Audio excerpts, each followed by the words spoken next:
Konbanwa, Pakusei-tachi! I'm Puppy-Sensei, the Puppy Girl Japanese teacher VTuber of Irium US. I make Japanese language content to help you level up your abilities. Today we're going to cover Arakajime. This is actually a fairly advanced grammar point on paper, although I suspect you'll find it really isn't all that difficult to use.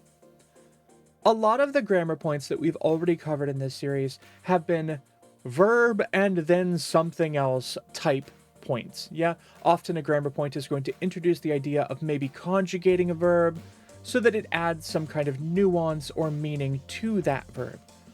Arakajime is a grammar point that somewhat bucks that trend, as we can see in our grammar card. This is a segment that tends to precede rather than follow a verb. Although on occasion you are going to see arakajime just modifying an entire sentence and not just one verb.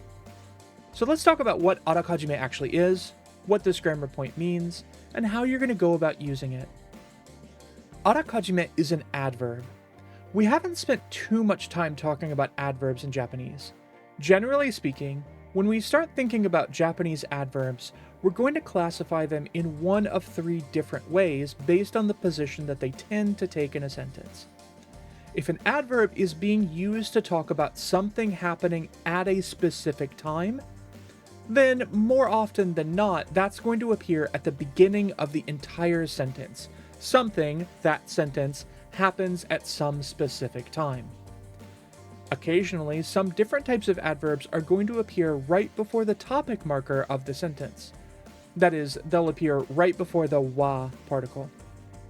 And then we have a class of adverbs that appear immediately before a verb, like arakajime. As we have seen on occasion in Japanese, arakajime is one of those words that actually does have associated kanji, but ordinarily we're just going to write this word in hiragana rather than use the kanji.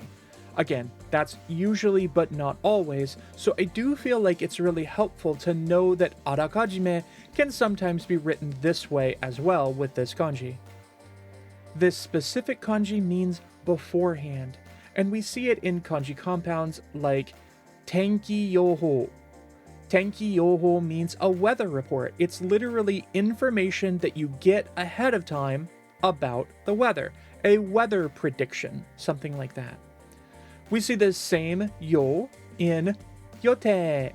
Yote is like a plan or an arrangement, something that you kind of have planned out or previously set in motion, right? And we also see it in yoshu.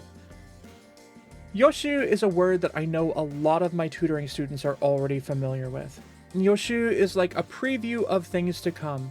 And typically what I do is I provide my tutoring students with a yoshu of upcoming grammar and vocabulary that we plan to cover in our next lesson. Okay, this is a bit of a shameless mid-video plug, but don't forget that I have a website where you can book me for private Japanese lessons. If you're interested in leveling up your Japanese skills even more, I would love to have you as a student. Anyway, in all of these cases, we're using this yo kanji that we see in also arakajime to talk about something being taken care of beforehand. So let's actually form some sentences using this grammar point, because honestly, there isn't too much here that's particularly tricky. Maybe just one thing that I'll bring up in a little bit that I find to be a little quirky. Here's an example sentence. 次のクラスの前にこの本をあらかじめ読みなさい. Basically, read this book before our next class. In this sentence, you're seeing a time reference, actually an adverb, 次のクラスの前に. That's telling you when you should do the thing, right? And remember, I said that when an adverb tells you when something happens, it usually comes at the beginning of the sentence, like it does here. After that, we're getting the object of the sentence. That's kono hon. Kono hon, this book. Kono hon is marked with the object particle o, and that's to indicate that it's the thing having something done to it. In this case, it's being read. Arakajime is modifying the verb. Here that's yomu. Arakajime is acting as an adverb, modifies that verb, and it tells us that we need to prepare that verb ahead of time. we need to have that verb done prior to the time that class begins. That is, kurasu no mae ni. And finally, we have that verb, and that verb is yomu. And in this case, yomu is conjugated into the nasai form, which kind of indicates a light command. Often, when we translate sentences that use the nasai form, we might use please in English. But actually, I think it comes more across as a command, right? You're telling somebody to do something, not necessarily saying please, right? I might translate this sentence more like, make sure that you have that book read before our next class, right? So it's not exactly please, do this. It's more like, yep, you better do it. You should do it. Yeah? Let's look at another sentence. So actually, this is a really cool sentence, and there's quite a lot of grammar here that we can break down. So this sentence reads, あらかじめ電話し、テーブルの予約をしておくべきだった. Remember how I said that in rare cases you're going to see あらかじめ at the beginning of a sentence rather than immediately in front of a verb? Actually, this is not that special case. Why? Because あらかじめ is right in front of a verb here. It just so happens that that verb is also the front of the sentence, and therefore あらかじめ is also the front of the sentence. Here, あらかじめ is only modifying the verb 電話する. And 電話する means to make a phone call. The verb here is in the continuative form because we can kind of translate this as to make a phone call ahead of time and nani nani nani, whatever else. But the rest of the sentence is also quite cool.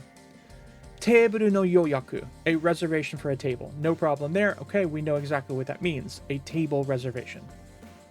Then we have しておく. しておく also means to prepare something ahead of time. ておく is a verbal suffix. ておく, and it means to do one specific verb so that it's complete in preparation for something else, right? Actually, it's not all that unlike あらかじめ. The ておく form follows a verb. That verb needs to be in the て form, obviously, because the て from ておく is the て from the previous verb, and so you're linking them together, right? Just like しておく, that's coming from する, right? する is in the て form, して, and then しておく means to do something ahead of time. So this sentence actually has two segments, and both of them mean to do something ahead of time. But actually, I think there's nuance here, and I think that あらかじめ and ておく are actually doing slightly different things. I tend to think of the ておく suffix as more like, let's go ahead and get that squared away, or lock that down ahead of time. ておく kind of implies getting something done so that you're not going to have to worry about it in the future. In that way, then, あらかじめ is actually a bit more broad, since it really just implies doing one thing prior to some other thing happening, or prior to some specific time. It doesn't really carry that weight of settle this matter ahead of time. I feel that that kind of really comes across with ておく, get this done, get it done beforehand so that you don't have to worry about it. But you will occasionally see the あらかじめ and ておく forms both used in conjunction with one another, since they sort of go hand in hand. Something can be locked in before some specific time, right? Anyway, this sentence happens to end with べきだった. べき is a form that means it would be better to do, or in this case, it would be better if we had done so, or we should have done, right? And so going back to the original sentence, あらかじめ電話し、テーブルの予約をしておくべきだった. It sure would have been better if we had called ahead of time and locked in that table reservation, right? We can kind of see how both the あらかじめ and ておく forms are doing just slightly different things in this sentence, despite the fact that they work so well together, right? It's talking about doing it beforehand and making sure that it's done, taken care of, and you don't have to worry about it. I want to look at another quick example. This is a pretty easy one. So this sentence is, あらかじめ宿題を用意してください。One more time. あらかじめ宿題を用意してください。Please take care of your homework ahead of time. Please do it or prepare it ahead of time ですね。This is a pretty easy sentence, and I'm mostly just providing it for you so that you can see that あらかじめ can, on occasion, as I said, just come in front of the sentence and not immediately before the verb. Yoi, just for your reference, is a verb that means something like to prepare, to lay out, to settle, or even sometimes just to do. So it's the kind of verb that works really well with the concepts conveyed in arakajime, right? Because it's talking about doing something ahead of time. All right, last thing about this grammar point. In some cases, arakajime can be used very casually just to imply that someone is ready for something. Now, that probably makes sense because arakajime means ahead of time or beforehand, but from time to time, you might hear arakajime used simply as a question. So the sentence is 夜明けまで出たい。あらかじめ？夜明けまで出たい。あらかじめ? If we were looking at this sentence, we might feel weird about arakajime here, right? So the first part of the sentence is, I want to leave by dawn. Okay, yeah, you're going to leave early in the morning, that's fine.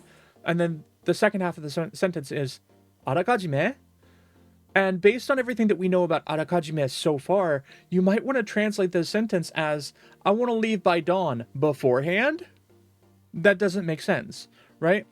When we see arakajime used in very casual sentences like this, we really feel that something is being left out. And the thing that's being left out could be probably something like, 準備しましたか? Did you prepare? So the whole thing that, what we've dropped, entirely the question might be, あらかじめ準備しましたか? Did you prepare ahead of time? Right? Have you gotten everything ready in advance? But because that can sound a little bit redundant in such a casual sentence, the speaker simply just says, あらかじめ? As a question. Did you do it in advance? Or basically, are you ready to go? Are you good to go? Are you locked in? That's just something that I find kind of neat about this segment. I think we have to be careful when we translate it, because when you see it in this context, you might think like, what do you mean beforehand? I want to leave by dawn. Before? Like, it has no relationship to the previous sentence. It has no relationship to wanting to leave by dawn. Instead, it's being used as a question to say, is it good with you? Are you going to be ready? Are we okay? ですね? All right, I just find that interesting, and I hope you do too. So let's take a look at what we're learning next week. We will go to our wheel of grammar, and we'll see what it gives us. Okay, next week we're going to take a look at あまりにも. I hope you're looking forward to it. I'll see you then. また来週. Thanks for watching. I'm glad you watched until the end. You can find my other content here. Also, it would make me really happy if you would check out jinxedgaming.com.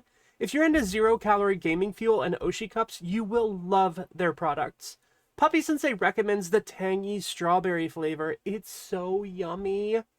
Remember to use code SENSEI at checkout for 10% off your order. Can't wait to see you next time. Mata ne!